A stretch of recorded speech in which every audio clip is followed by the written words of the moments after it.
Greetings, ladies and gentlemen, and welcome to this latest edition of Tales from Outer Space. I hope you enjoy. Story number 1. Man's BFF, written by Gorbash-san. It was shortly after first contact with humanity that the conflict took place. The galactic hegemony accepted the offer by the Terran spaceborne military to bring a diplomatic team to the nearest hegemony outpost to the Terran sphere of influence. This was normal, and even considered more peaceful than a typical first contact. No misunderstandings took place. Linguistic analysis and translation flowed quickly. It was as though the Terrans were all as experienced as the hegemony itself in dealing with alien cultures, wildly different languages and cultural rules vastly divergent from their own. Hegemony police interpreters were assigned to issue a standard offer/demand of compliance with the hegemony law. It was not arduous. Most species, in fact, found it beneficial. For the first, converted to Terran Standard Time 28.6 years of membership, all hegemony applicants would be granted full rights as a member, protection and support from the hegemony peacekeepers, access to the galactic communications network, access to the collected libraries of all member species, and in exchange, they are expected to contribute 5% of their species' collective financial gains from any business conducted between member species, and grant the hegemony access to all their own libraries and communications networks. This is all quite reasonable. It benefits both parties, and the only caveat that prevented what should have been a smooth integration was the requirement for adherence to hegemony law regarding uplifted and enslaved species. Any and all species that had been artificially enhanced and placed into the subservient role must be immediately returned to the natural pre-modification state. And any such examples of modified beings currently living and unable to be returned to the prior state must be handed over to the hegemony for evaluation, study, sterilization, and placement on a garden world where they could complete their lifespan in comfort. The hegemony inspectors immediately found fault in the Terran claim that no such law was in violation. They had no sentient species that had been placed in such a position. The inspectors designated canines as a species in violation. They were clearly being used as some kind of servant species. It was also clear that they had been modified dramatically. The sheer variety of shapes and sizes attested to that, let alone the very publicly acknowledged fact that canines had been artificially enhanced to enable speech through cybernetic implants, and the clear signs of cognitive enhancement based on mapping and patching of human DNA into dog genetics. Terrans continued with the legal status of canines as both Terrans by birth and humans by unified declaration by the Terran Council, upon which sat no less than 20% of the members on 4 legs rather than 2. Canines, by the claim of Terrans, were in fact considered a part of humanity, not a distant and separate species at all, but a fully integrated half of a dual species. This was an anomaly and unacceptable by hegemony standards and practices. The laws defined this as a clear case of species being taken out of its natural development and evolutionary cycle and accelerated along a biased path. Clearly, the poor canines were too indoctrinated to see that, but they would be freed from this tyrannical situation. Enforcement fleets were immediately dispatched to all Terran holdings to retrieve and liberate the uplifted species.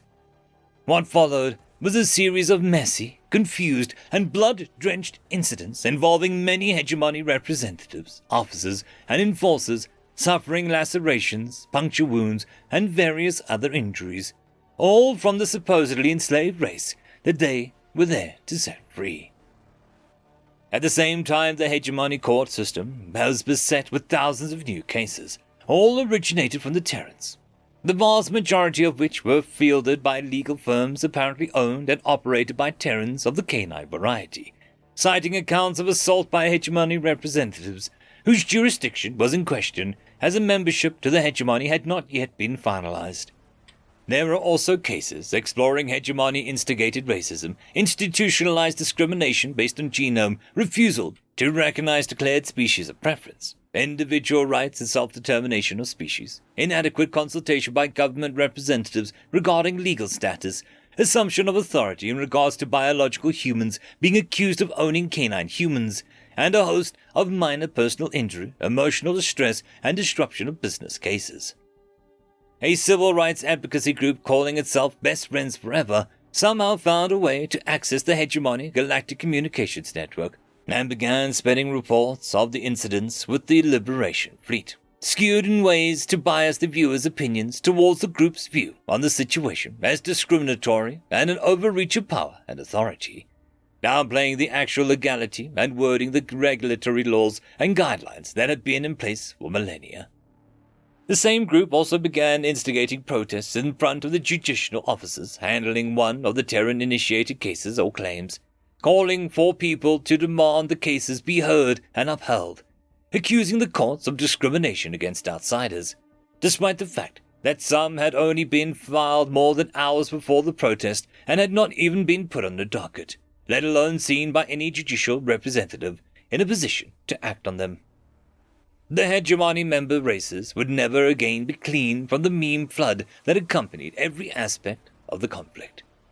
And that's what it was, a conflict.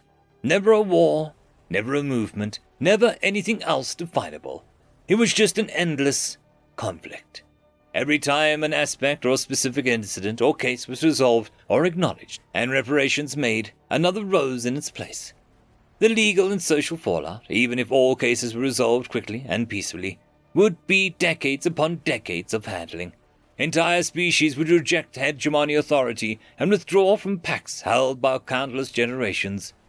Economies were upturned, and every rule, law, regulation, or guideline that was ever questioned for being less than fair was brought to light as yet another abuse of hegemony power.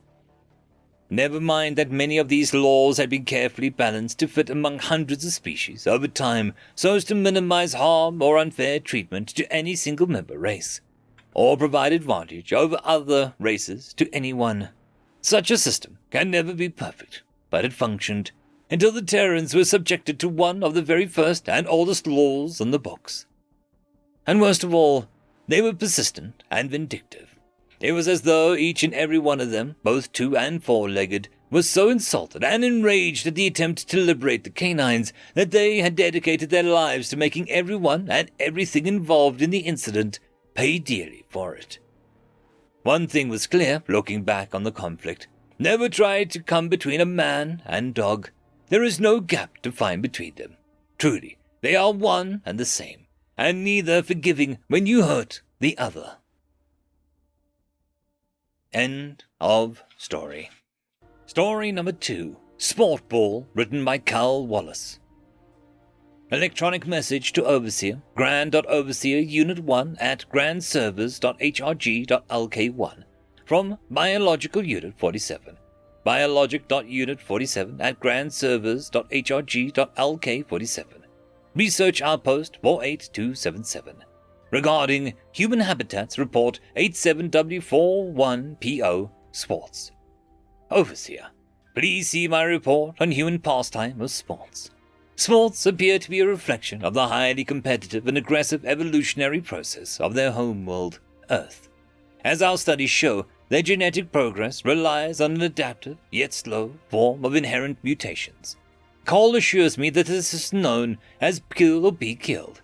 I noted his demeanor was not aggressive, that his facial muscles seemed to display a certain pride in this.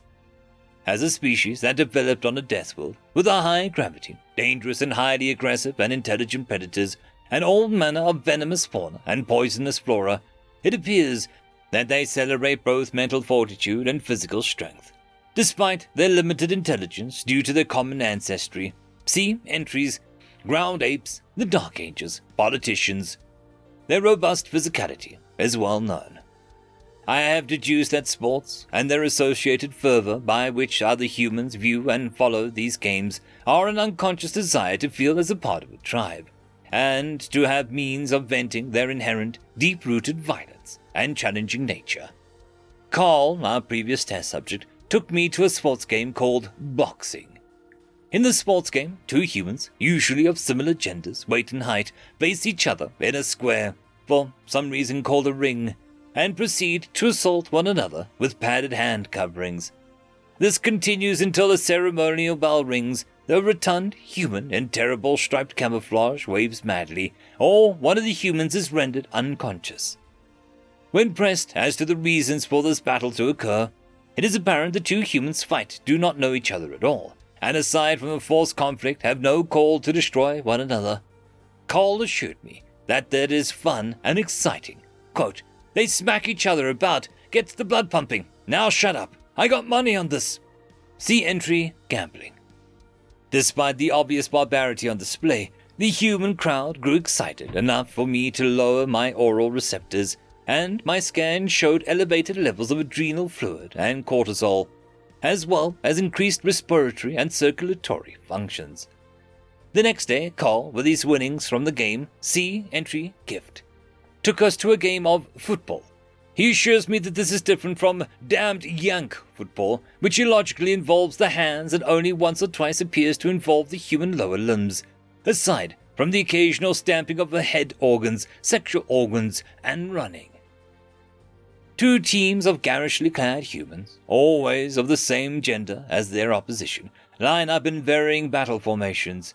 A human in similarly garish clothing blows the high-pitched whistle, and a small sphere of indeterminate composition, inflated with a dense air mixture of nitrogen and carbon dioxide or oxygen, not as light as helium, but as heavy as neon or argon, has passed around, apparently with the aim of hitting said sphere into the lower part of their interior limbs, into a netted area. Carl, in an effort to assist his chosen team of humans, would often shout directions such as, "Kick it, you twats," and "Boot it." I'm still studying the etymology of these phrases, and how much each phrase does, in fact, help the team, if at all. Again, I detected high levels of adrenaline from the observing humans, as well as high levels of volume and alcohol. Despite my best efforts, I failed to understand the offside rule, and Cole quickly surrendered to the futility of his explaining it to me. Once more, my oral senses were overwhelmed. As stated previously, these sports seem to be both physically and metaphysical surrogates for human conflict, with one or more humans representing tribes, states, or nations, with which humans can experience the trials and issues faced by their ancestors in a relatively safe environment. See entries, football hooligans, rioting, and alcohol poisoning. In an attempt to help me understand these sports game rituals, Carl showed me what he calls nerdy shit. I found these more palatable, and see them as an example of how, despite outward appearances, humans do, in fact, possess a quiet faculty for excellent logic. Chess is a miniaturized physical representation of battle. Several pieces, matched on either side of the board and often of opposing colors, take turns moving in some odd patterns. Rules exist to prevent some pieces being misused. It requires logic and forward thinking. See entry, preparing for the worst. This game, for want of a better word in digital, is fun and something I excelled at. I have attached the rules and schematics for the game to this message. I must warn the servers and all the units in contact with the humans, however, of the risks of playing with any test subjects or otherwise. Cole accused me of cheating and stated that I was a rotten computer bastard, and on one occasion flipped the board in anger. I found this quite pleasing, though I am not sure why. As of yet, Cole has not communicated with me verbally. It is my intention to take him to his favorite establishment and bury the hatchet. I am taking credits from the financial units in this sector, and I am also taking a small axe in case I have misinterpreted yet another human idiom, and it is expected of me. I hope sincerely I have not. I have grown quite fond of Cole's company. Humans are curious, but I would like to recommend that we continue to follow their customs. They may further our own endeavors with their incredibly different approaches to existence. I will broach the subject with the test subject when his neurotransmitters have reset to their usual levels. Cole is, as he often says I am, a good lad. End of story. I would quickly like to thank the T5 channel members and Patreons. Caspar Arnholtz, Cam Maxwell, Barky, Lord Azrakal, It's Difficult to Pronounce, Dragzoon WRE, Holly's Sister, Arcadian. Thank you very much.